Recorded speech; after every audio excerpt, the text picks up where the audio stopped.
Says we're up and live. I'm just waiting to see us. There we go. Hey, you random weirdos. Sorry about that. We had some technical difficulties. Got it all fixed and sorted out, so now we're good to go. Well, like I said earlier, I'm here with Alyssa. I'm here with Gray the Grim, and I'm also here with Copper. Tonight we're filming another Pagan Hour to have some chit chat, talk about different things in the witching community, as well as do tarot readings during this live stream.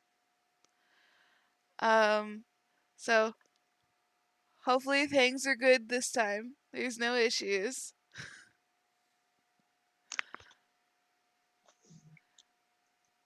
Here's hoping. I, of course, completely on brand with myself, am going to be getting rip-roariously stoned out of my mind. And as we go along, so no one here, even though this is the live stream and not the clip show that I'm putting together, you are not going to be in any way missing out on the medicated Ravenwood antics. Mhm. Right, and then of course we've got everyone else. We got a decent amount of people in here today. I know that's sometimes our schedules, they're just so opposite. Yeah. Right? That's not good. Well, all I can hope is that none of the cactus seeds fell out. Everything's falling. Okay. Thank you. I'm trying to get this person into the live stream because they were looking for it earlier, and apparently they can't seem to find it.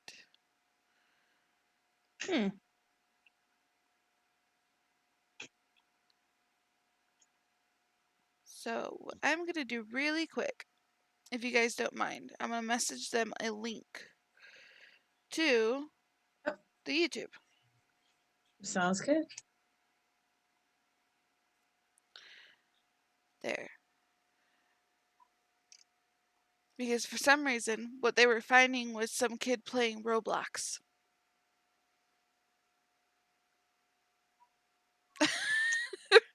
Well then. Apparently I'm a kid Okay. that plays Roblox.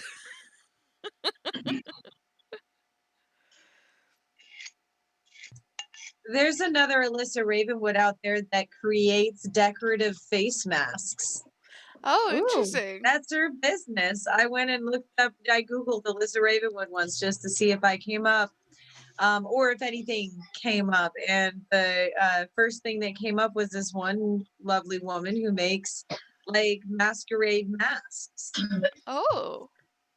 and other things like that. You should probably like ask her to make you a mask.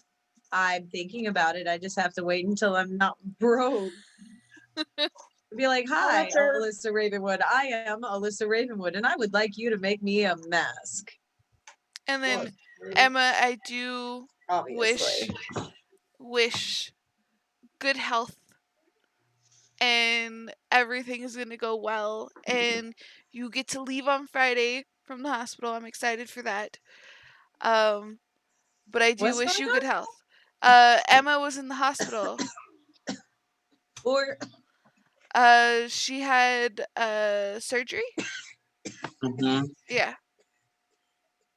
She had surgery to, and so right now she's just resting. Mhm.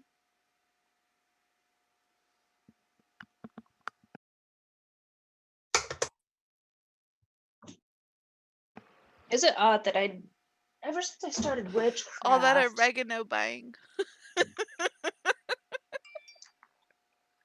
Ever since I started witchcraft, I've been eating less and less. That's the funny thing too. I've noticed the same thing. That that's actually normal. My eating habits completely derailed. Have y'all noticed that the more you explore how to utilize your own energy, the less you end up eating.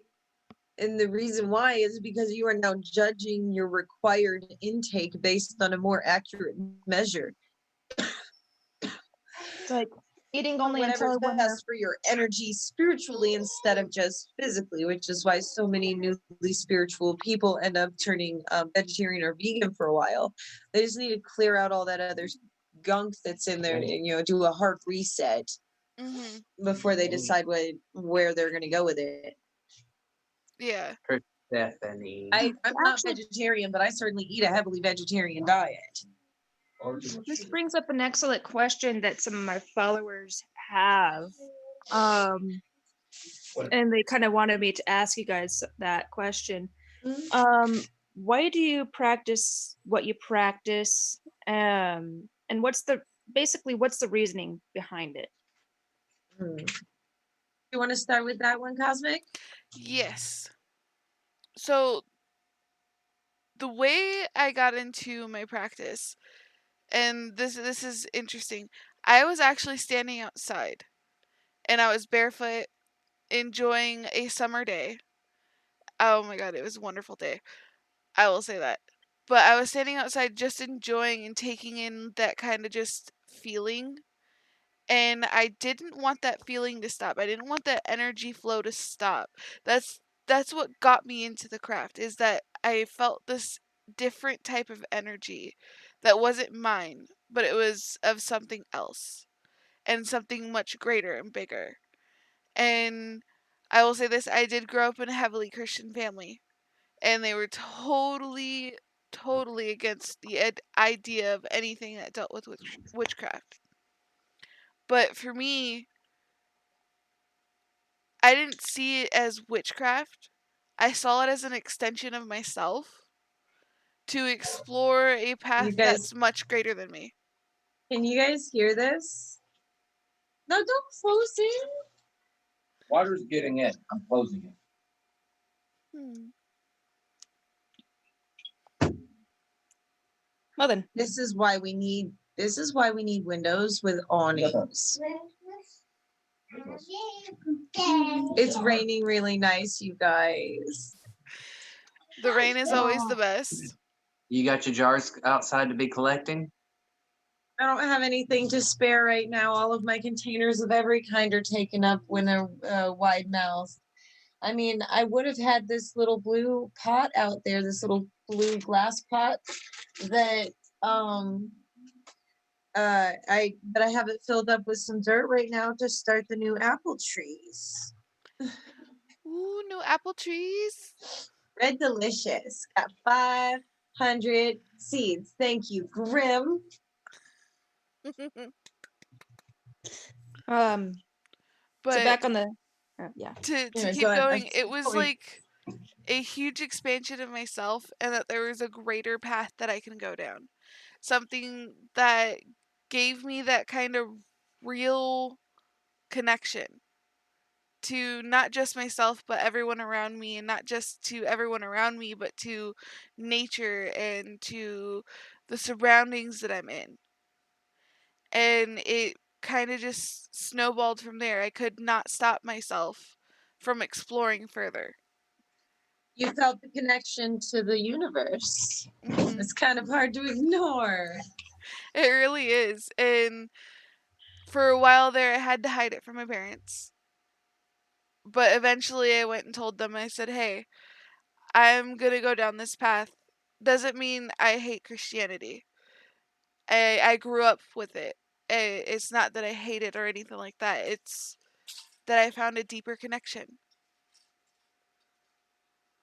Yeah. So, One that suits you more, I would think. Your temperament does not, to me, scream of Christian. What about you, Gray?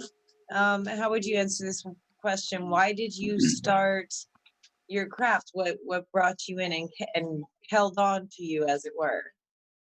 Well, I'll start off saying that why would you pick up a book to read it? Why would you draw if you like to do it? I mean, it's something that for me, it it's hard to explain why I got into it without going all the way back from when I was 4 years old. But and so I'll just say that, like, why you do it. I mean, it's like it's an art. It's beautiful. It's energizing. It's feeling everything around you. Inspiring. Yes, very inspiring. And you get to a point to where you're just like, I want this to keep happening. Mhm. You kind of almost get addicted to it without being addicted. It's a pleasant experience that you want to continue. It's the same way when you learn an instrument, even if it is somewhat annoying in the first learning parts. Once you finally get it and you know how to do that one or two tunes, you never really get it out of your head as a desire to do. Because then Right. you're like, if I can do this, then what else can I do? And it's definitely the desire to explore. Now I know for me personally, you guys know I grew up in a family of witches. I was raised and trained specifically to be the possible next high priestess, which it turns out I was. They were actually right for once about something. um and so I didn't really have that discovering it experience that a lot of closeted witches have, a lot of first generation witches seem to have. For me, it was always just a matter of fact. You have power over the environment and the things around you because of your influence. It was just natural. It was seamless, if you will. Um, but at some point, I did have to choose. It got to the point where it was up to me, if I wanted to continue it or if I wanted to stop what I was doing and not move forward and be stubborn. Mhm. Um, and that was when I took over as high priestess. And then, a few short years later, I got married. I started having kids. And most of the rest of the coven completely either they died off entirely, or fell away and became Christian or just denounced witchcraft altogether. And so um, I really did have that option there to just stop. Um, and I did stop actively practicing for a little while, just because it's something I'd done my entire life. I'd never really taken a break. I was just curious exactly what is that like for people who don't do these rituals and things every day. Um, but at the end of the day, I would have to say the thing that really gets me is control. Control of me, control of my environment and what I allow into it, control of my safety and well-being and with my family, the ability to dictate to the universe what for me and my family is best and is going to work, and know that I will actually be heard and heeded, because I know the right language to use, in order to have that control and and be sure of that from my own practice. Um, I don't like the idea of handing over that control to any deity. I don't like the idea of handing over that control to any so-called leaders and depending on their their lack of ego to keep it straight. I want to stand on my own 2 feet, you know, shoulder to shoulder with all of the people around me.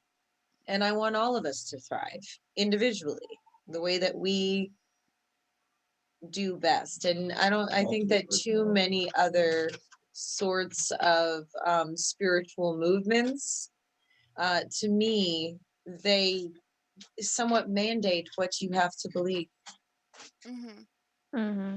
um what frame you have to fill out, what molds you have to fit yourself into in order to be considered appropriate or respect worthy to them.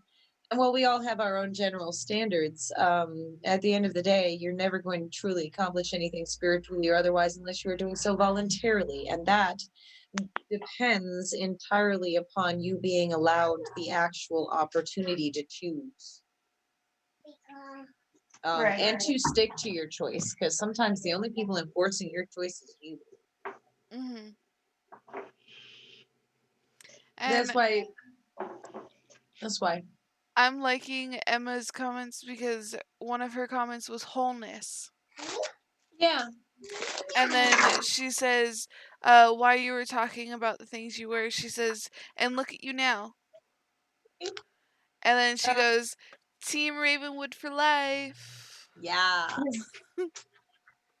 Um, I think it's great because honestly, I And have no one to prove myself to, and I have no one to stand over or be better than because I mean that doesn't serve me anyway, does it? and So Izzy, you could have stayed in the live stream if you wanted to.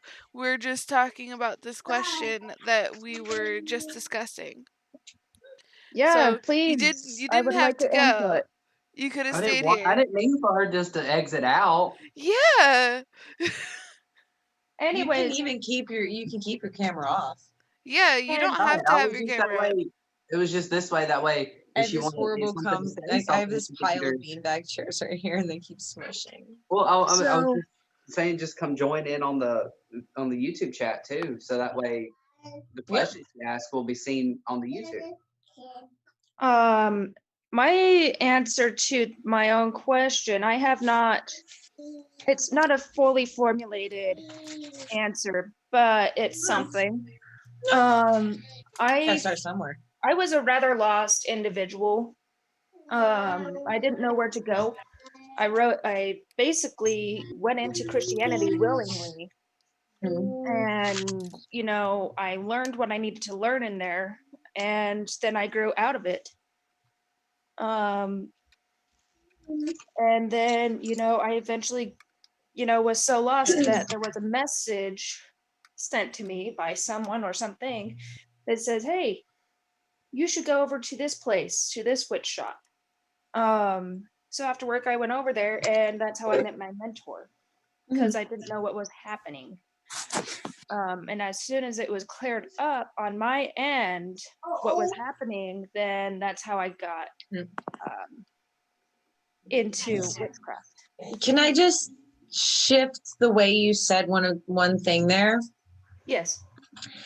Just for the sake of trying not to alienate or passively insult our Christian viewers, your paths diverged from Christianity. Yes. I mean, I have absolutely nothing against Christians. Yeah, and I knew Um, that's more like what you meant. I knew that already, so I just wanted to put that out there because the way that you said it did sound wrong, and I think you hear that now that you're thinking that. Now, Sorry, I'm gonna get hey, high. Copper, do Yeah. you want to ask this question if Izzy wants to answer it? Yeah. yes. So, why do you practice what you practice? What's the reasoning behind it? I like to ask a lot of questions, and I wasn't really my the churches I went to weren't very happy about that. Most aren't. Yeah, I have a hard time following anything blind and refusing to acknowledge the faults and things. Yeah. So witchcraft just ended up making more sense, and I felt safer. I felt like I could ask questions without being told to blind follow or to blind follow. Yeah, follow blind. Mm-hmm. And that happens a lot where a lot of different faiths are you blindly follow. But what I've noticed in the craft, in every which way it is you question every step you take. You look at what you Exactly. did, then you go ahead and question it. You're like, did I do that right? Or is this the right way I should be going? Wait, is this something that I should be doing? Yeah. See, I like to say that unlike other spiritual practices, which can be very sport-like in a way as well, Witchcraft is very much more like surfing than anything else. You can go out with an instructor. You can listen to all of their instructions. You can go and you can practice, practice, practice. But at the end of the day, the power of it is not in the instructions, and it is not in the water that is being ridden upon. It is in your control of yourself and your ability to ride that wave seamlessly. That's where the power comes in. So the magic is the wave and the natural force, and the teacher is just the person who's helping you to find the courage to get your balance in the shallows before you go into the big stuff. Mm-hmm. But our job inherently, because you're the one riding the wave, it's not our job to make sure you do it our way. It's our job to make sure you develop those instincts and those little skills along the way to serve you in your goal. It's not about me. It's not about my ego. You can go on and do nothing worthy of being mentioned in the history books, and I would still be just as honored to have been someone's teacher. Yep. And I came to that conclusion by myself uh, because of Christianity. Everybody's so quick to point to the Old Testament, but real question, or the real kind of lessons that one must learn, especially as a Christian, are not in the Old Testament, but in the New Testament. Mm-hmm. And the New Testament is really, hey, you should go on your own individual path and find that out for yourself. Don't go religious, because religion was what caused this in the first place. The organization of it, yes. Honestly, I like the message in the New Testament that your relationship with the universe or source or God, as they call it, that's up to you, whatever that is going to be. Mm-hmm. It's not up to me to dictate that to you, only to demonstrate how good my experience is, facilitate, what I believe is the best and most righteous life, and then show you by example and living that life myself, and show you the results of it, which would then make you want to do those same things, follow the steps that I've taken. You should teach only by example. If Yep. you have to threaten someone into believing what you believe, I'm sorry, but it's not worth believing. At least not the way you say it. Mm-hmm. I do like some of the Christian sermons, I'll be honest. You go listen to that just from a purely philosophical point of view. I enjoy it. There have been occasions in my life where I've walked into churches on purpose. They never knew. It was always in an area where they didn't know me and I didn't know them. And I just needed some place to be. And I'm just like, fuck it. It's Sunday afternoon in the middle of Houston. Let's go talk to some Catholics. But see, every time I went to church with my Pretty grandparents or my buildings mom, though. the preacher, he would always just stare me down like I was evil. There's one practice in Catholicism that I actually really, really, really, really, really, really, really fucking like, and think that every spiritual practice should pick it up. The confessional. Mm. Yes.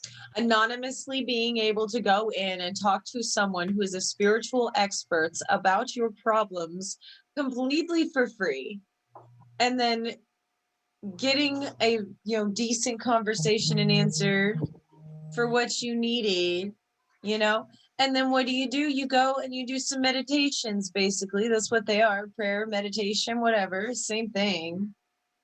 And just instead of like 8 Hail Marys, is that what they say? I don't know. Instead of that, it just be like 20 minutes of meditation in the garden or by the water. You need more water energy, or something like that. Just you can designate their meditation spot for the next 20 minutes, and that's what they do after. Like, I think that would be fucking really useful. Mm-hmm. Just since we were on the subject of Christians. I'm of the belief that we already technically kind of do that whenever we're having readings done, like private readings. Yeah. But And that's when we have,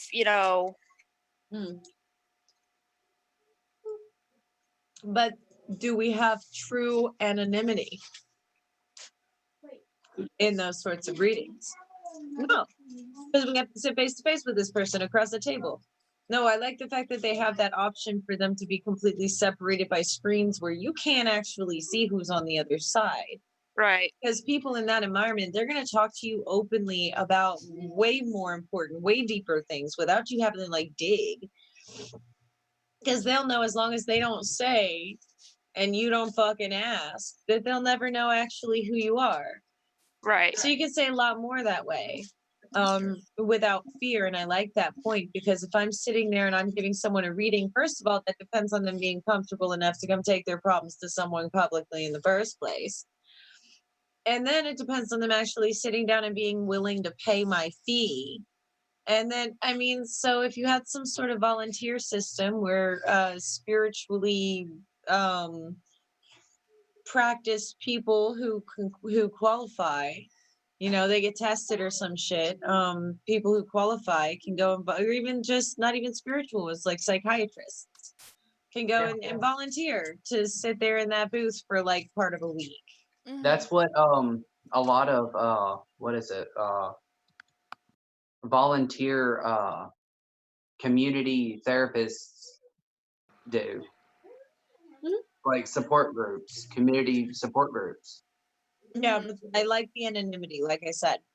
Yeah. People will share more if they know for a fact you'll never know who they are. Well, take example, keyboard warriors. They say things that they would never say to a person in reality. Mhm. That is the It's truth. the same thing. You can say what you want to say because they don't know your face. You don't know their face. You can be talking to yourself for all you know. Exactly. Mhm.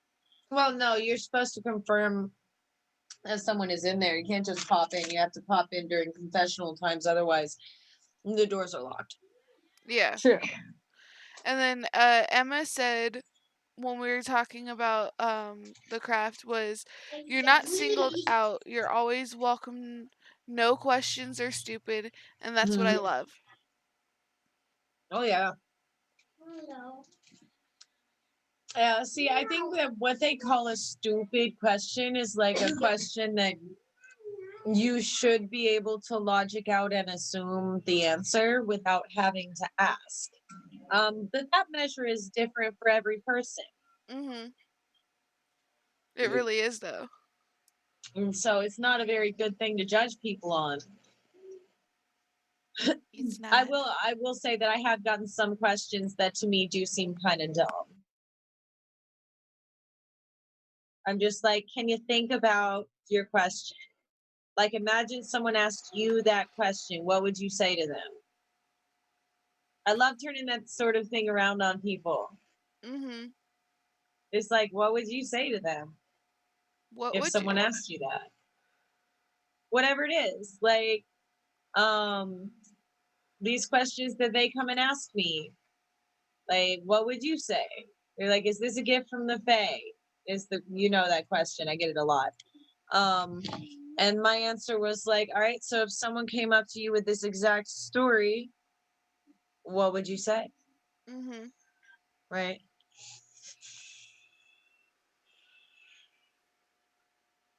And most of the time they're just like, well, I'd reason it away and say there was like it's a storm or something. And I'm like, was there a storm? And they're like, yeah. And I'm like, so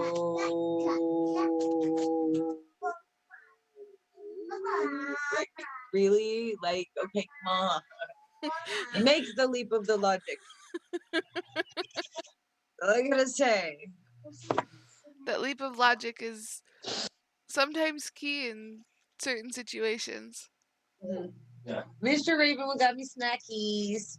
I got gummy bears and I got some chips and I got some dark chocolate Brookside pomegranate flavored snackies. Oh, those are Those are They're good. so good, right? so yummy. And a cookie. And a cookie. Good. Woo woo, And a piece cookie. of beef jerky. Like I said before, guys, we end up talking about food at some point, and that point is now food. I wish I And had some more food. That Usually I'm comes not the to one to trigger it unless I'm cooking that night. this question. And this one, anybody can answer, but it's more or less Alyssa would probably be able to answer this one a lot easier. How do you bring your magical practice to just cooking a simple dinner? That is most definitely something that I am very tailored to answer. The first and simplest way is to know the meaning of your ingredients. Mm-hmm. All of the ingredients that you have in your kitchen do have spiritual meaning. And you'll find that most of the best and most common recipes, one of the things that are favorites and comfort foods, all have meanings that coincide with one another. It flows. It's always comfort or health or happiness or and other such things like that. So if you're having bad temper in your house, depending on which spices you use, you could make that worse, or you could end up making it a lot better. Like, so if you go with something that's like Szechuan chili hot, you may make it better. But if you go with something that's more like a buffalo wing buttery hot, that might, well, acknowledging the negativity in the air, allow some sweetness to find its way back through. Mm-hmm. And that is awesome. And the other way is to make sure that you clean, just physically clean your cooking area beforehand, because then when you're cleansing, it's water, right? It's water in a cleansing solution, so it cleans off all that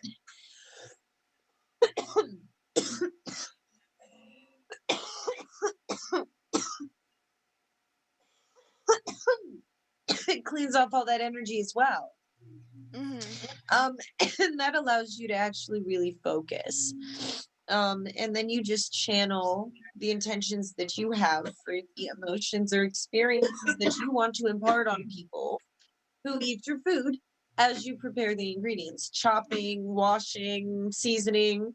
Get as hands-on as you possibly can with the mixing, because the more your hands actually touch the food, as long as they're clean, of course, the more your hands actually touch the food, the way easier it is. Mm-hmm.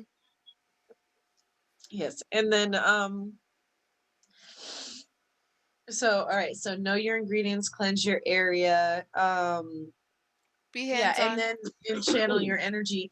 But then one of the things you do have to do is practice. No. Oh, that box got left down, huh? Not cool. No, Jack's room got left open. Jack's room got left open. Ah. No, but that's definitely interesting because it's like setting your intention into what you are cooking. You're setting Oh that yes. intention to make things better. Yeah, and the way you stir has an effect. And like, for example, if you're stirring clockwise, you're putting things in. If you're stirring counterclockwise, you're taking those intentions or negativities out. If you are stirring up from the bottom, then it causes sort of just like a mix and integration. And so that integrates all of the various intentions that you've been imparting into it together more thoroughly. Kind of like blending when it comes to makeup. You have to do the blending step or it's going to stand out. Yeah. It's going to be too harsh. And then, of course, you get a lovely meal. Mm-hmm. And it's basically just learning. My grandmother explained it to me as learning to feed people's soul. You need to learn to feed people's soul, Alyssa, she would say, because their body is not the most important part of them. But if you can learn to do that, you will never be without a friend. That's the whole reason why it's called soul food. Usually involves a lot of garlic when it's made. Or smoke. Oh goodness, don't get me started on my brisket. I need a smoker. I haven't made brisket in years. But that also brings in a question. because you mentioned makeup, and this is one I can answer myself. But how do you put magic and your craft into your makeup routine? Um, well, for me, there are a lot of ways because you have to realize that, of course, there's the application portion of it, which you have to think of what order are you applying it. You've got the moisturizer, of course, that in and of itself is potion, isn't it? Mhm. Um, a restorative one. And then you have the minerals themselves that make up the pigmentation of your makeup, along with the meaning behind which portion of your face, because everything has meaning. So are you enhancing your lips so they're focusing more on that? Are you enhancing your eyes so they're focusing more on that? Are you enhancing the shape of your face so that it looks more welcoming and glowy, you know? Um, it's a transformative art, really. It is glamour spells at its best. Mhm. If you can do a decent face of makeup, you are gonna be good at glamour spells. Yeah. Um, as you know just where to put that little bit of shadow. Mhm. It's a great it's definitely a great skill to have that is heavily applicable in the rest of the world and the universe. Um, I think that there are a lot of ways you can put your spellcraft. That's not even talking about the meaning of colors, right? So it's like, say you're trying to get more money, well, maybe you wear some more green. Say you're trying to get a little bit more relaxed and peaceful today because maybe it's been rough. Maybe you might go with more of like a purple or a lavender or something softer, Mhm. um, and such. So far, so on and so forth. So I think it's very easy. Anything that is even slightly creative could have magic put into it. And a Oh, lot of absolutely. things that people think are mundane are actually really freaking creative. I figure magic can be put in almost every action you do because Oh, magic is yes. intention in motion. Mhm. Because like you have to have the intention, but then you have to put it in motion. So every move you make is in its own way magic. Yeah. And the whole reason why I bring that up is because not only am I a makeup artist, but anytime I do makeup on myself or clients, I Mhm. am putting magic into it because I'm putting that intention of I'm going to make you look beautiful. There's going to be that glamour that's going to be placed on you. You're going to see the Yep. difference. Let's bring that glow back out behind the shadows. You keep hiding it in. Come on, come on, come on, come on, come on. You're coming right out to me. There's no hiding your inner self when it comes to your Let's show makeup. the world the real you and not just the image that they have placed on you to be because that is convenient for their narrative. Yeah, because anytime I like to do makeup, I like to pull from their inner self. Hmm. So as I'm doing their makeup, I'm asking them questions about themselves. And so as I'm going about doing their makeup, I'm pulling from within them Hmm. the look that they're going to have. Hmm. And usually everything is beautiful down to earth in this colorful array of different ways and different looks. Hmm. And But each one you know for a fact I have a lot of different looks. and each one is always different, though they can be somewhat the same, Hmm. but they're all completely different and of that person. Well, then it sits on the face different regardless of who you're putting on. Mhm. A look that works for me is going to be have to alter is going to have to be altered for you. Well, not you so much. You got the cheekbones to pull off pretty much any of my looks, but um you know, for someone else with a different shaped face, that is definitely going to be something that is going to be a trouble thereof to get beyond. Mhm. I have a very specifically heart diamond shaped face, you know, and that my looks don't necessarily fit for other people. Yeah. And the funny thing is each way that I place makeup on somebody, no matter their face shape, it always makes them look like of how they always wanted to be. Hmm. And it's magical in that sense because they feel like they can really explore who they really are that night when they go to their event. Yeah, and like Yeah, you like remember that one time you taught me how to do makeup? Now it's like, oh, now that I know once, I could do it all over again, and I could repeat that process over when and do over you again and find the more fun experiment. colors? Oh yes, experiment, darling. It's gorgeous. Part of it is just like you get to present yourself the way you want to be seen in a very controlled and specific manner. And that has a great deal of power to it. You can feel more powerful. You can feel more confident. You can feel more secure. Because I mean, if someone decides they're going to be mean to you, they're not being mean to you. They're being mean to that outer layer on you. You're going to wash off later.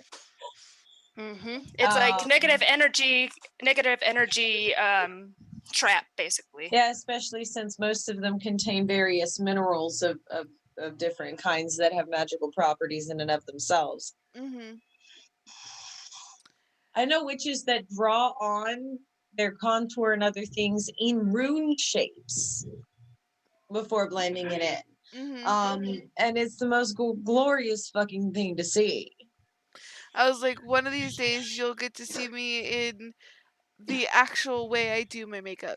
Because the way I did my makeup today is the way I actually do it on a regular basis. Whenever I, like, on my channel, there is makeup videos, but that was more of showing the technique of how to do different things and how to get it to where you want it, not showing you the magic behind doing it.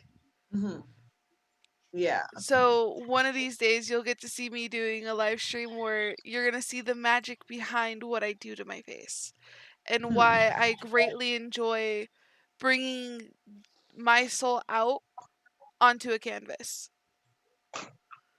Because doing the I'm really things, interested in the look you're going to give me when I kidnap you into the wilderness.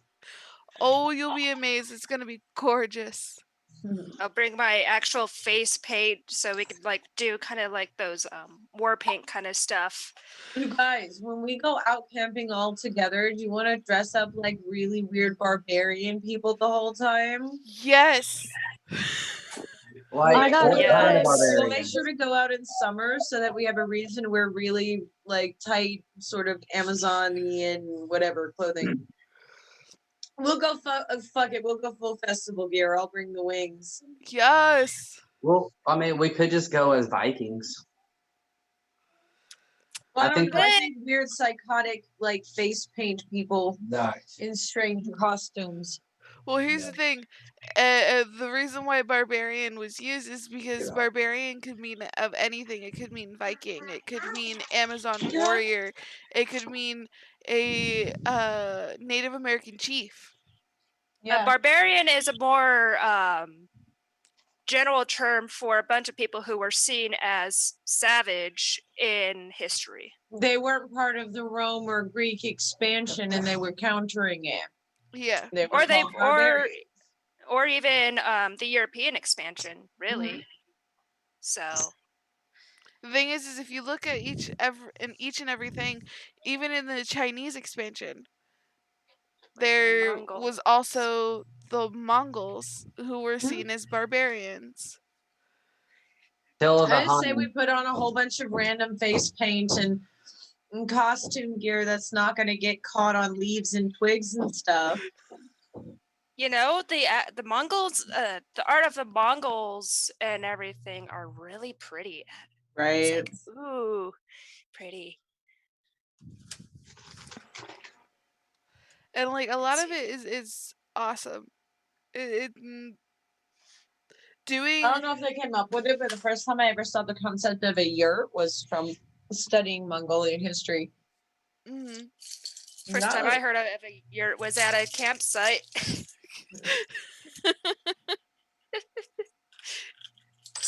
Yeah, they look like nifty. They look like sturdy. Here's the sad part.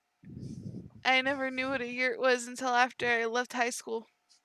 Oh wow. Oh. And here's the thing, I was a history buff, so Hey, we're both history buffs, and I know the feeling of like didn't know something until after the fact. It's like, oh mhm. shit. It was just funny because it was like, oh yeah, nope, I didn't know that until after high school. Okay.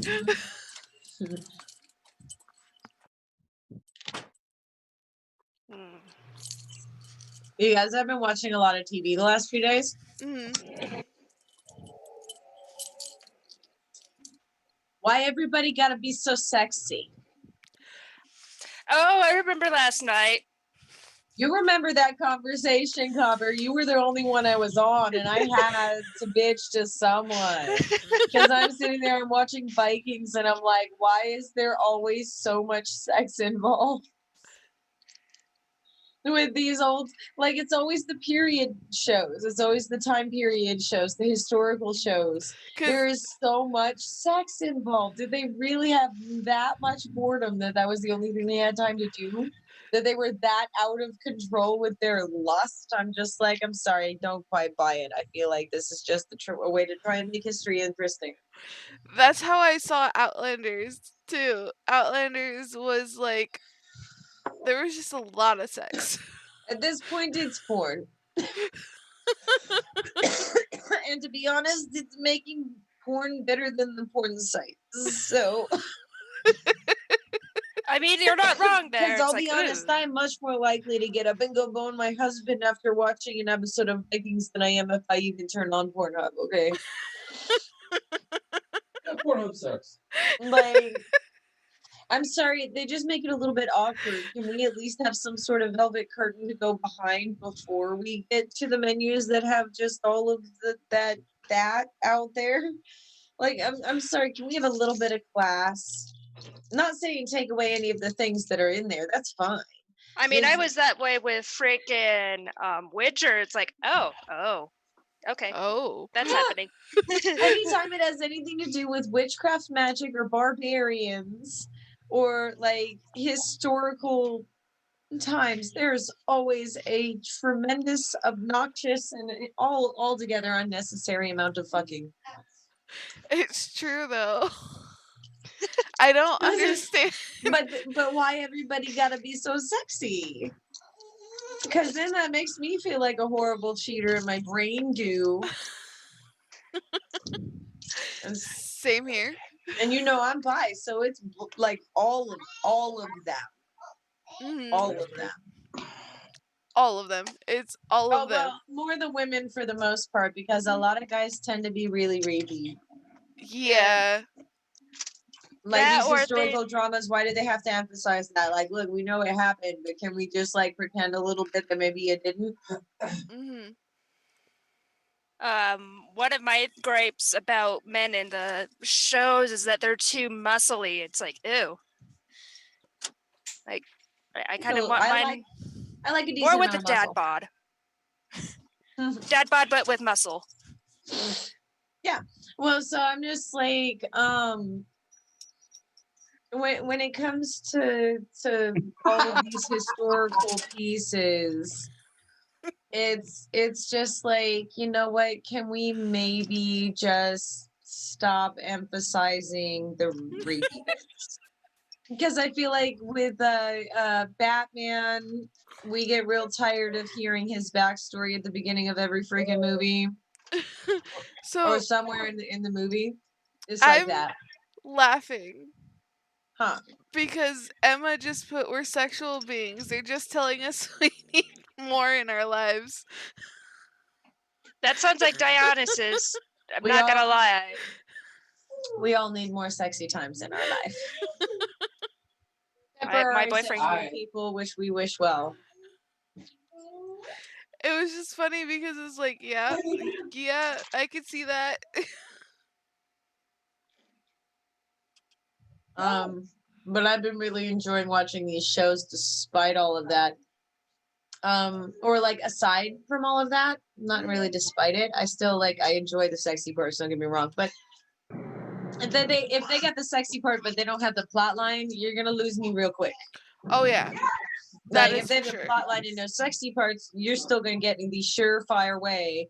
You gotta have a plot line I can get into. Hmm. It doesn't matter how sexy your characters are. I'm not gonna want to watch it. I'll just be like, man, Yeah. like I'm busy. You're competing for my attention here. ADHD, marijuana, munchies, and my career definitely take up a lot of that space, and that's not even telling about the kids, That we could hear. right? So I can only have so many spoons during the day. And it does cost spoons to sit and watch television.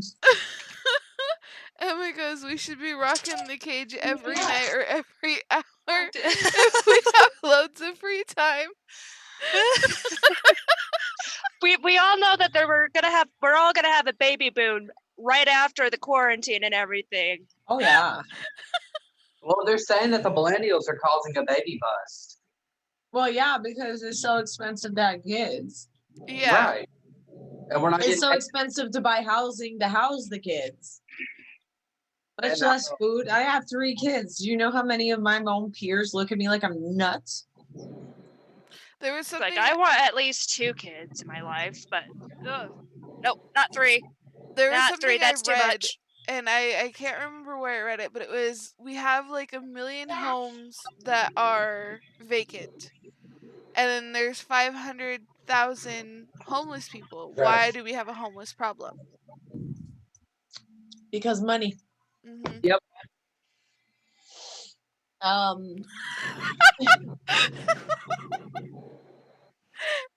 Emma says they all just end up in a sweaty heaps on the ground. What the fuck?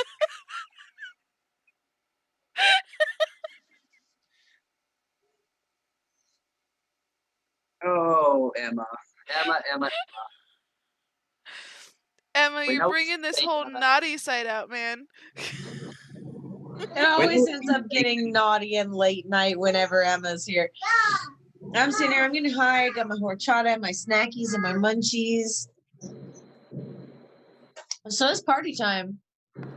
Hmm. Now, if there's anybody who's watching that hasn't commented but wants a reading, comment now or forever hold your peace. Yes. But go ahead and comment and let us know if you want a reading, because not only am I doing free readings, we also have Gray down here doing them, and then if Copper is free enough to do it. I brought my cards just for you guys. So if you want a free reading, please do. I need the practice. Yeah. I am off duty on that matter today. None of my cards are wanting to talk to me right now. They're mad at me. I think they feel neglected and I think they feel overused and underappreciated. So I took the little bag that my apple seed came into, and now they're in here and they're pretty and they feel better. But we're gonna leave them there. I'm mostly just gonna be giving my impressions on things tonight. So if anyone wants my opinion, just let me know. I'll be sitting here getting blazed. And the reason we have Now, if I can't do a reading, I will also put in my input. So. Yeah. And the reason why we have several different people doing the readings is because there's different perspectives in who does the readings. For instance, mine usually tend to deal with more of the, like, for instance, the way I can explain it. One of my decks that I could be using is my Starseed Oracle deck. So I like using Oracle decks to give a kind of insight to what your soul is trying to tell you. And that's what these cards do. I want to get myself a box of those. They're absolutely amazing. And then, for instance, I also use Green Witch's Tarot. This is a kind of a green witch's side of tarot, but it also kind of hits home in many ways. And then I also use the manga deck. Manga deck is more roundabout, but it also hits with questions. Not just does it give you your answer, it also asks you questions to self-reflect upon. Mhm. And that's what this deck is. And I love these, and these all have different My purposes. herbiaries do that. hmm And my readings differ from Gray's readings. His Mhm. readings deal with more of the spiritual sense. If you want to explain some more about what your deck is and why your readings are so different. My readings, a lot of them deal with the problems and situations that you're dealing with and what you're going through, but they also deal with the way that you're, what you need to do pretty much to come out on things. Mhm. And so it's like if you're having difficulties with a certain situation, it will, my deck will tell you, like, is this going to be a good situation or is it going to be a bad situation, and what you need to do to get out of it, Mhm. and what you need to do to fix it. Mhm. And they also tell you, like, if you have bad juju around you, bad mojo, bad energies. Now, Danit wants a reading and she's asking for me to do it. Danit, That's which interesting. I just hyper focused on her before she said anything. yeah, which deck did you want to have your reading done with?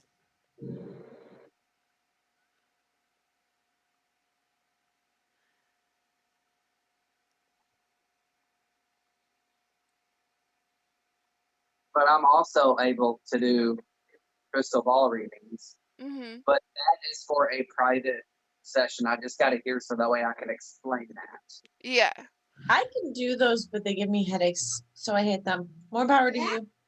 I'm like, I love doing crystal ball readings. Like, this is my crystal ball that I do my readings with. And yes, those are very private readings that I do with these.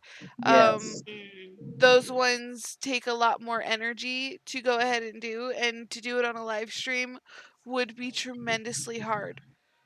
And I also got my pendulum Especially board when you that have. Copper Dragon made. So I That can, nifty little thing right there. Look at that beauty. Yay. and so I can also do pendulum readings for you. Now, Okay, if you want a custom pendulum board, I do have a Patreon that you can subscribe to. it's Um, down in the descriptions below. I And if you have want crystal links. so ball readings, patreon.com/the Copper Dragon. and if you want crystal ball readings, I've got my Patreon in the description below. hmm I put everybody's Patreons down in the description below for each and everybody's different style of things. For instance, for me, I'm teaching beginner witchcraft all the way up to advanced witchcraft. I'm also teaching how to make charms. The very simple, easy charms that you can easily put into a bag or place on an altar. So Mm. that's what I have on mine, what I can do for you, as well as doing the readings. The readings are also part of my Patreon. So you do get readings. Yeah. And I am one of those all around, I can pretty much do anything sorts of people. I've been doing tarot cards for forever, but overall, I am the person who knows people. I'm the advisor to the real. Yes, I know you too. I'm the advisor of the really amazing people in Team Ravenwood. And so, if you never, ever, ever want to lose track of anything having to do with Team Ravenwood, I really must insist that you go subscribe to any of our Patreon pages for even a single dollar a month and get the membership to Team Ravenwood and our Discord covered, babe. I will say that in my Patreon, for the dollar, you'll get a basic 3-card question each month, like a 3-card reading each month, along with the Discord link. Yeah, And then they've added their my- own incentives. And then my other tiers, they just go up on, and you can have either a crystal ball reading or the tarot card readings go up and up per month. Mm-hmm. Yep. And then, of course, we have a badge system going on here. We got a little bit of a badge game going on in the Discord, just to make sure that none of this turns into a competition between any of us in numbers. So cleverly, we have all agreed that this is going to work like a badge system, kind of like Pokemon. You got to get all the different badges. It's only $1 a month to maintain a badge. Mm-hmm.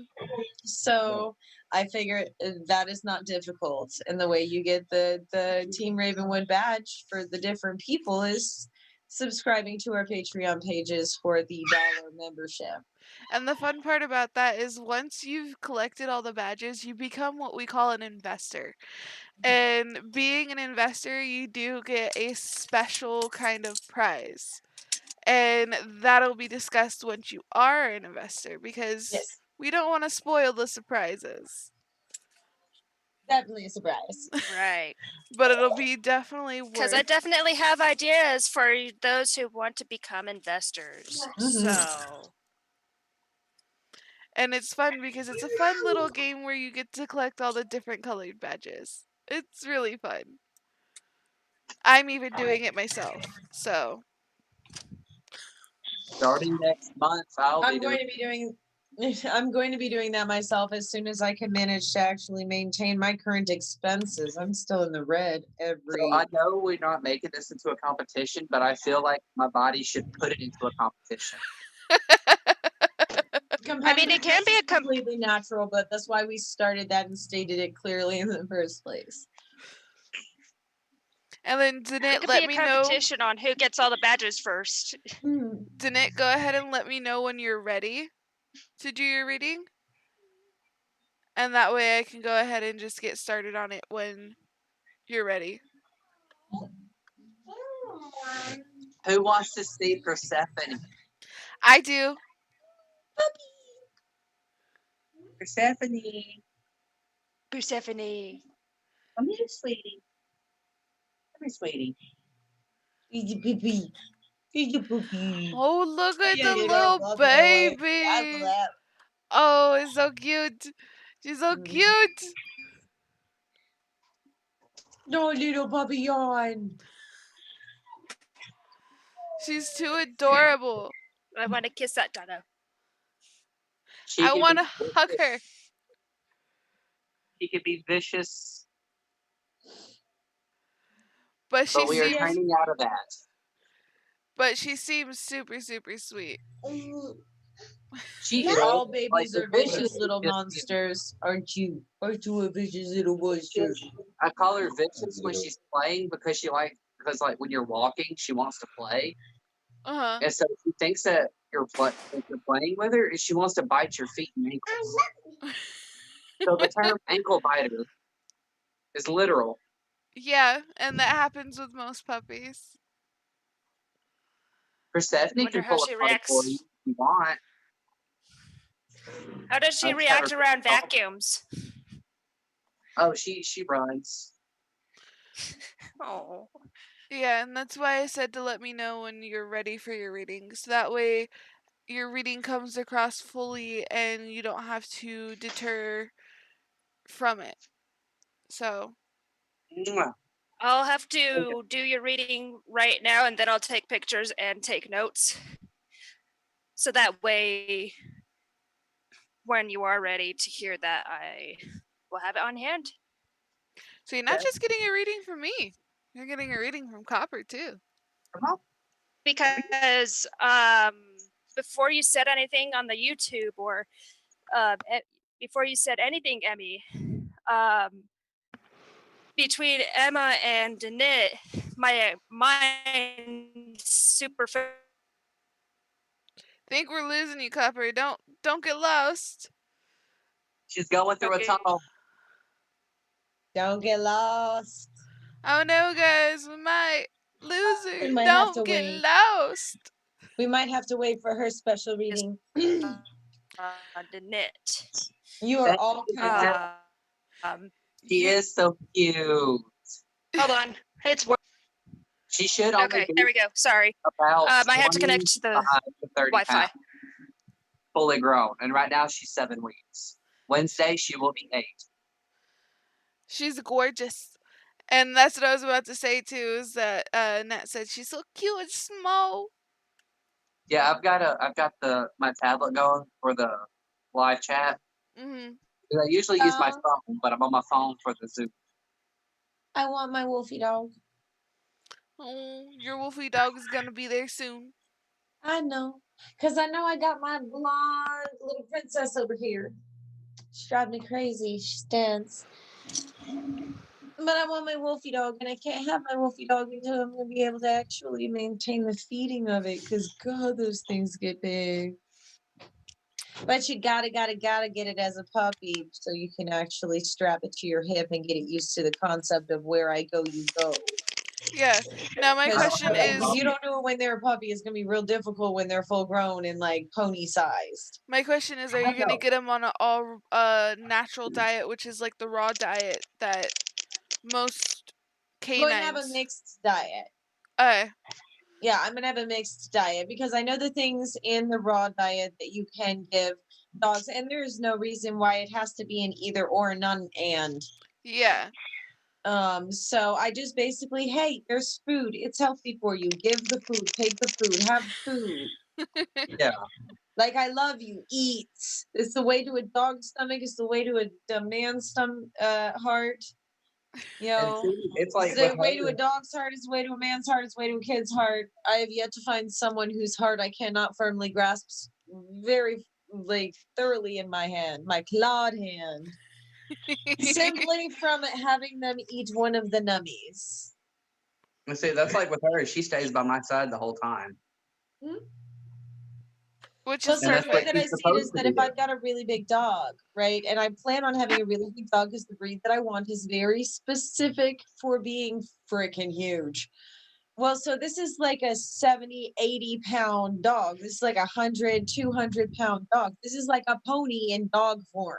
Hmm. And so when you're getting it as like a little puppy, you have to strap that thing to your hip and it does not go anywhere unless you are going. It follows you in, it follows you out. You have a waiting area outside the door to the bathroom Hmm. where it will learn to sit and stay. It'll start as a crate and then move to being like a little cushion. I've studied the whole dog training thing if you're doing it from the very get-go. It's even worse. Many of those techniques have even worked from my dog, which I got when she was nearly an adult.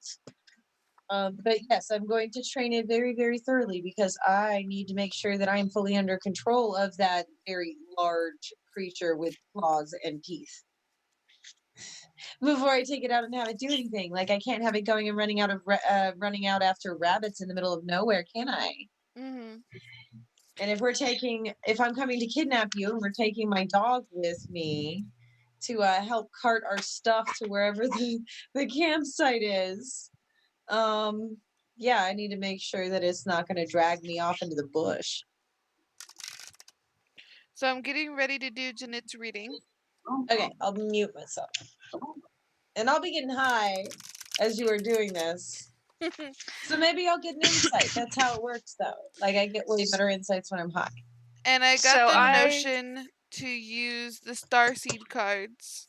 Okay. I've been feeling very connected to my starseed side lately. Can I just say? I've noticed, especially what we were talking about earlier when we were I talking don't about normally. water. Yeah, like and it was a thing about the water and it's just I can't say. I'll talk to everyone else about that later. I'm gonna mute myself. Okay, so I actually already pulled the knits cards. Do you want me to go first or? Go right ahead because I'm shuffling the cards for her at the moment. Okay, Danette. So at the moment, you got 3 cards. I was told to pull 2, but I pulled 1 extra. That's what I usually do.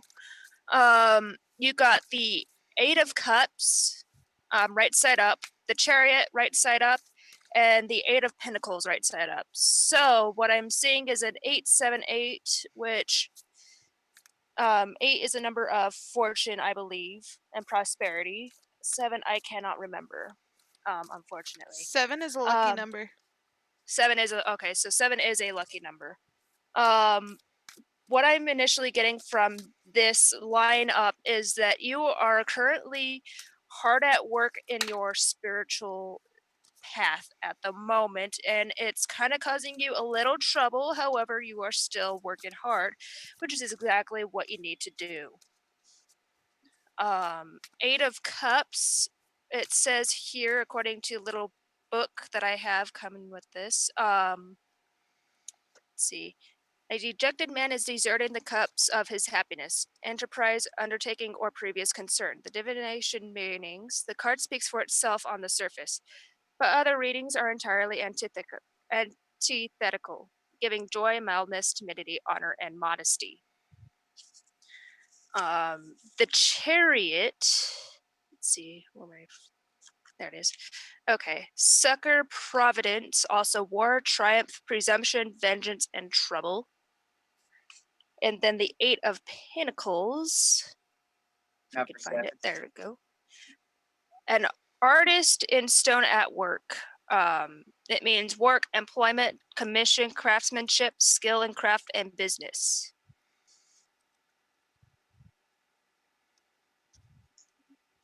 So it's still basically you're hard at work with your spiritual path at the moment. That makes sense. It's funny because it's going to lead right into what I'm about to tell her. Oh, sweet. Guess we were really connected tonight, aren't we? Right? Mine goes in the very opposite direction. So, the first card you got out of the Starseed card was called the Jump In card. The Jump In card, on what it says, is the Andromedan energy, adventure, say yes to change. The specifics about what this card says is the Andromeda is a spiral galaxy, the closest galaxy to the Milky Way, and it is believed that the Andromedan starseeds are a group of beings who love their freedom, very adaptable. They have a strong willingness to and ability to change and go with the flow, to find calm in the chaos, to swim with the tides. This card is here to encourage you to do the same. Perhaps you have a significant goal or opportunity ahead of you. If so, you are being guided to jump in. Don't wait for permission. Don't stall until you feel ready. Take a deep breath and a good old run up and jump right on in. Life bends for the courageous, and the courageous is what you are being called to be. You're already facing the right direction. The only thing left for you to do is leap. You'll figure out the details as you go along. Things may not always be smooth sailings. Life on Earth rarely is. However, it's the rougher seas that teach us how to sail with glory. And once you know that, you can navigate the seas, oceans, or storms. The Andromedans want you to fall in love with surfing the waves of life, to seek more adventures, to embrace your own adaptability, and to find a way to calm the chaos. You didn't come to Earth to be passive. You came to Earth to truly live. Now take a good run up and leap. Just leap. And then it has an inquiry for you. It's called the Starseed Inquiry. How can you be more adventurous? How are you being called to jump right on in and leap? The second card you got is called the Wait card. The Wait card, it says it's not time. Things are being woven. So it's telling you to pause before that leap. have that moment of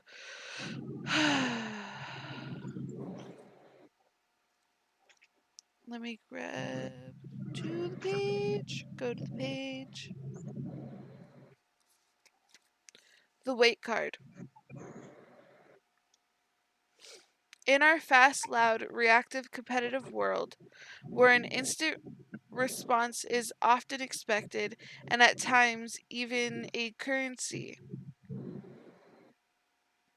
it can feel almost impossible to take a breath, let alone give ourselves the space to rest, wait, and reset. We're so often in overdrive, expecting instantaneous results over and over again. And when guidance doesn't come at these extreme speeds, it can feel as though something is gone wrong. But often not receiving guidance is guidance in itself. When you ask for guidance and don't receive it, it can often mean wait. It's not time. The details are being woven. And there's big specific emphasis on this. The details are being woven. Our challenge is to keep trusting when, on the surface, it appears that nothing is happening, but to remember that no matter how long or bitter the winter or spring does always come, to remember that you don't need to solve all the world's problems in a single day, and perhaps it it'll be better solved with some perspective and a good night's sleep. This card is your permission to slip, to slow down, to switch off and rest. You are being reminded to have patience and to trust the mystery of life, to trust that things are being woven on your behalf, and it may not be happening in the timeline you'd like, but if you gather up the patience, and patience is emphasized as well, it will be orchestrated better than you could ever imagine. And the soul inquiry for this one is how can you slow down and be more patient and wait? The last card that I pulled for you is called Earth, and that card is gorgeous in itself. It says learning how to be human in the world, but not of it.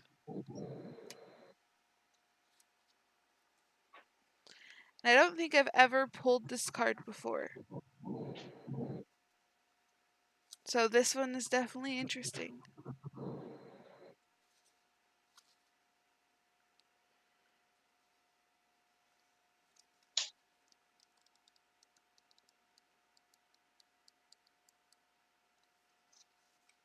Earth. The challenge for all souls having a human experience is to be in the world, but not of it. To realize they are souls having a human experience and fully conscious of it. To have their souls fully embody their body, or embody their body. People's personalities tend to relate to either transcendence or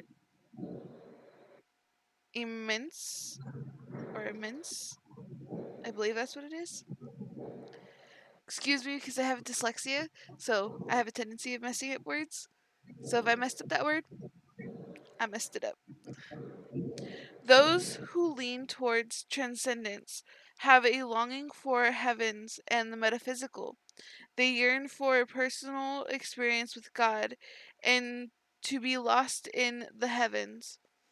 They're envious of angels and are more comfortable praying and hanging out in the stars than on earth.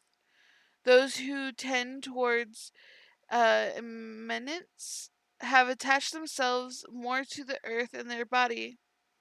They spend more time thinking about things in the physical world rather than connecting with the heavens or their own mystical inner worlds.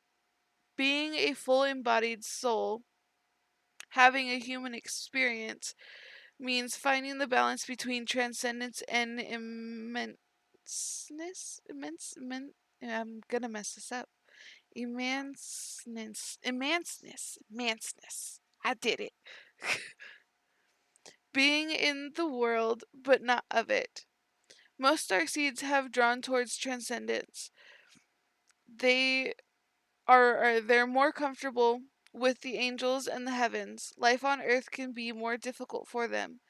If this is you, you're being reminded to choose uh, to be a soul in the body on earth, and you're being called to focus more of your energy in the physical world, to learn how to be human, a soul in a human body fully present to what life on earth has to offer.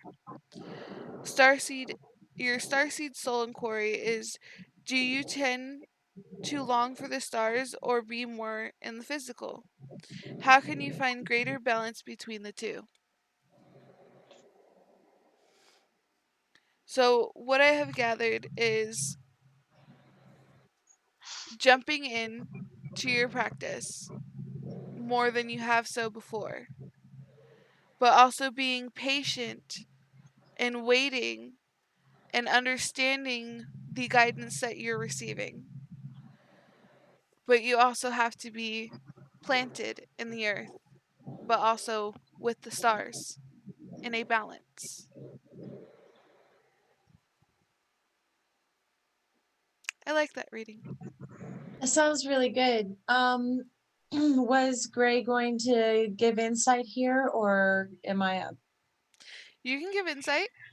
Okay. So everything that I'm hearing from this is that you need to be ready to hit the ground running. Things are moving and you need to get moving with it. You need to get up to speed. You need to get to that point where you're going to be able to put your foot on that treadmill and not have it toss you back into a wall. So you need to prepare yourself. You need to set things up for yourself the way that you want it to be. Learning to be human, learning to be a part of the world but not of it, means learning to wear the mask as you choose instead of the one that was assigned to you. It means consciously crafting and changing your life to suit your best interest, which is a lot easier said than done, but definitely worth the effort. And I think that a lot of people, they want to cling to that transcendent idea. They want to cling to that we're not of this earth idea because, yeah, the world is uncomfortable. It's filled with pain and discomfort and unreasonable situations and people and yelling and hate and anger and pain. So, of course, they want to focus on something that is more pleasant. But the fact of the matter is that we all sent ourselves down here to corporealize on this lower plane of existence for a reason. All of us have our own individual reasons, but one of those reasons was to experience living on this plane of existence again. Like, because we do this every now and then. At least for us star seeds. Other beings are somewhat different. They go through their own process, but just what would be the point of putting all the effort that it was a great deal of effort into coming down here and being here in this human form for this lifetime, if I'm going to spend my entire time with my head in the clouds, basically just thinking endlessly about where I came from? I know you're homesick, you know. I know you don't feel completely welcome. I know you don't feel as though paradise has been achieved. I get that feeling. Um, but self-determination and the ability to make yourself follow through with the things that you have decided you need to do for your best interest it's a very practical thing to do, but ultimately it will get you a lot farther than playing pretend. Mm-hmm. If you're not okay, be not okay, but don't hold yourself back because you think you can't do it. You should only hold yourself back if it's a matter of timing.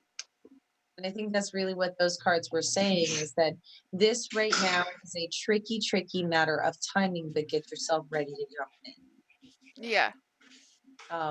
Do those steps you've been putting off as the last steps before takeoff. Go ahead and start whacking away at that to-do list there, because you're getting up on it here. It's almost launch time.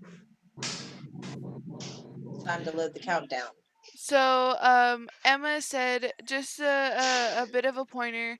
We may need a little insight to what a starseed is for anyone who's watching that may be new or don't know what a starseed is. Right. I can go ahead and address that if you'd like. Okay. Tyler, were you going to do a reading or? I Kinda can't get a creepy. clear view right now, so. Oh, okay. Makes sense. Well, So, because the cards kept throwing out different freaking answers that contradicted each other. yeah, so take a breather. I'll send some calming energy. Yes. So, for those who might be wondering, I don't make an issue of it very often. I don't actually talk about it very often, but it seems to be coming up a lot lately. A starseed is someone whose soul did not originate on this planet. We came here to help guide human beings and earthlings in general, really, in raising their spiritual vibrations closer to the cosmic norm. In order to help evolution and advancement, we're honestly we're trying to guide you guys through in a crash course that would speed you up several 100,000 years. Quick question. But we're just the guides. Want to bring Trillian in? Sure. You got your answer there. Hop in, Trillian. Sounds fun to me. But as I was saying, these star seeds can be from many different types of planets. Many are known. And if you go and look up anything having to do with star seeds, you are most certainly going to be finding information, and it is going to sound a great deal like science fiction. Science fiction fantasy. I understand that. But having done as much past life regression as I have had, I do realize that there have been times when I have not been in this form. And that was certainly an interesting experience to look back on. But there's been a lot of searching there and a lot of understanding. And like I said, again, I don't really make an issue of my starseedness, because the way that I see it is I am human right now. So I am human. And I'm going to allow that to be, instead of getting homesick over something I'm not going to be able to grasp again in this lifetime. Is a waste of time to me. Yeah. And that's exactly where my thought process is too. I know beforehand my thought process was my head was in the clouds. I was right. And it's all that only love and transcend this level of existence and happy joy and sorry, I had to deal with a person like that the other day, and it's like you have to embrace your shadows too, and it's like, well, shadows hold you back. Yeah, if you let them. But they're only going to dig in deeper if you don't actually deal with them. But exactly. The funny thing is, though, is that one of the reasons I did want to bring it up is because from what I have seen, starseeds have become tremendously compartmentalized and don't tend to interact outside of their group. And so if I can be sort of an ambassador to that group, you don't have to be a starseed to be really important to our mission. You don't even have to be like any specific spirituality to be important to our mission. All you have to do is agree that, okay, so we believe this, and all we're really asking you to do is meditate more. Like, this is the majority of it, is this, like, meditate is the answer. Like, what does it really cost to indulge that? I don't really see any cost to that. I know that a lot of people think we're a bit wacky. That's for sure. If it's an issue, meditate. If it's not an issue, meditate. Basically, meditate if there's a problem. Meditate if there's a problem. Meditate if there isn't a problem and you just happen to have the time. Meditate if you don't really have the time. Just get yourself into that state for even 10 seconds. It'll help in a stressful moment. But yeah, basically, and so I feel like maybe people in the starseed community right now feel like they're being a bit ostracized, um, for the fact that people think that what we see and what we understand, is a bit wacky. Hmm. And I have to say, it's like, you know what, there are a lot of people out there who think wacky things, but then you have to ask, what exactly are we requesting of humanity here? Not much. We were already headed this way anyway. We're just drawing attention there. We're just highlighting it. Now, quick question: are you raising your hand, Gray? Yes. Okay, so if you want to talk, go ahead. Hmm. Because I couldn't get a reading with the cards, I decided to resort to the ball. Mhm.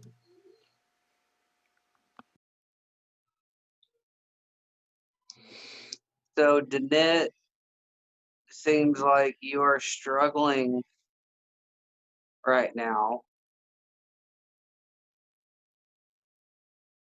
with a disposition that, like, some kind of a form of question. You're struggling with yourself.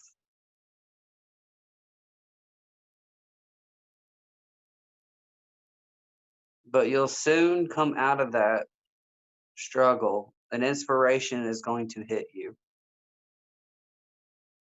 And it's going to be a new form, kind of like a new you.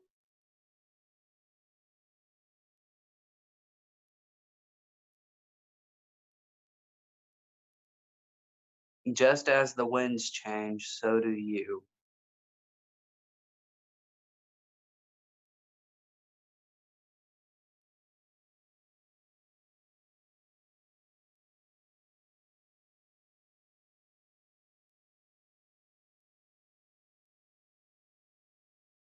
I can't hear nothing.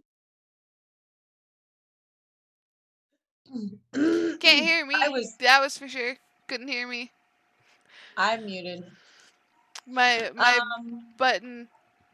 Uh, It's finicky. When I press it, sometimes it doesn't listen and uh, does what it needs to do.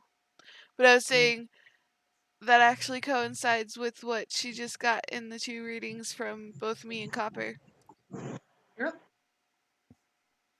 Alyssa, can you send a new link to the Discord for the Zoom? sure.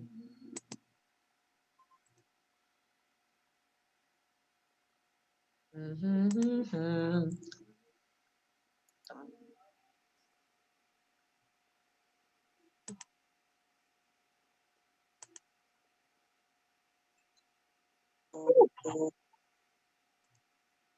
There we go.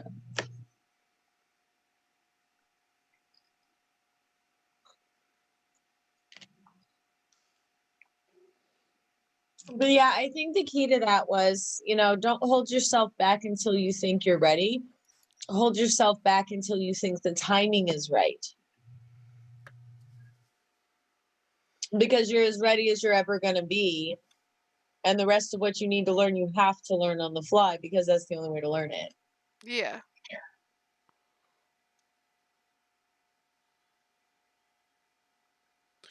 But Danette, what did you think of your reading? Because you just didn't get it from me, you got it from 2 others as well. And me. And What I say Alyssa. counts as a reading. Athena. I'm Yes, cognizant I that's saw the best it. reading there is.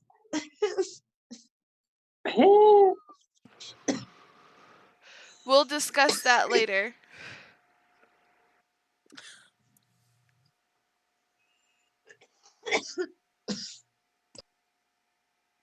And sorry for using that name.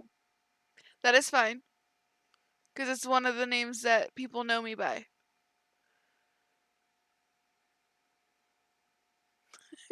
It's just what was felt the name to be said. Yes.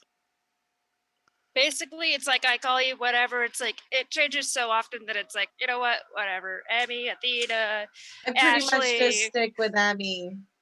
Yeah, I this tried to point. stick with Emmy. I try to, but the name just, it's like, no, I'm this. Call me this.